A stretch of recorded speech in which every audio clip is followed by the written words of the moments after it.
Business on One is proudly brought to you by the Government Institutions Pension Fund. The largest pension fund in the country, the GIPF, is showing signs of maturity, and therefore the monitoring and implementation of robust investment strategies will be required in response to the growing liabilities. This was revealed in the latest GIPF actuarial valuation report for the period ended 31st of March 2021. The CEO, David Nuyoma, explained that this is due to an increase in pensioners, leading to a rise in payments. It has been established that the fund is maturing, where you see a strong increase of pensioners or those in retirement.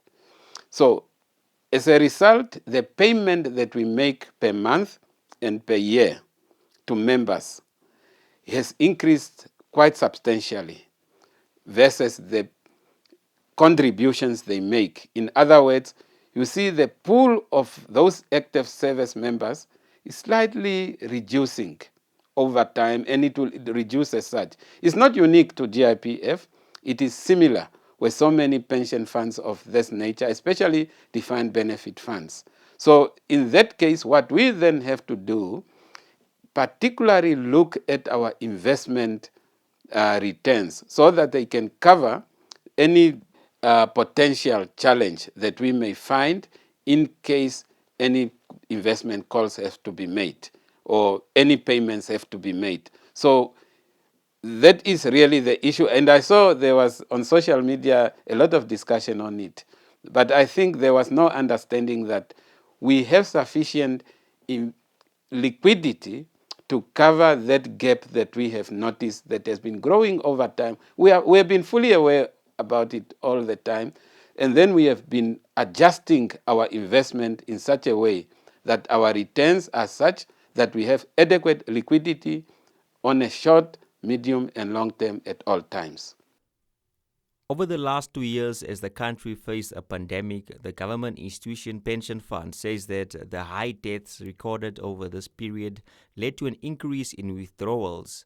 Nuyoma says they already had funds in reserve in the event of such a situation.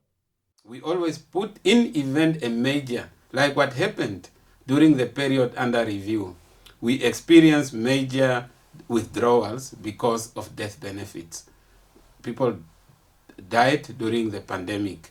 So a certain amount is also put aside just in case. It has always been like that.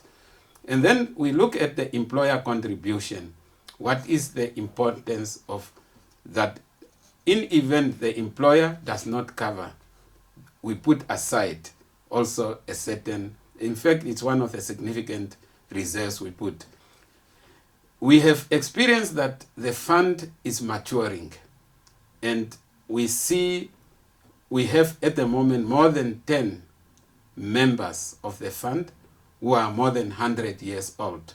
And then we have a big pool of those who are between 80 years and 100 years.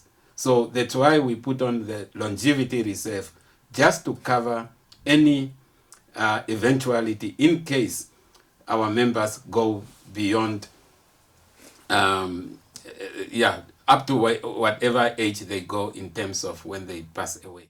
Nuyoma further said that the actuarial report provides pension funds with the tools to manage and set appropriate organizational and investment strategies.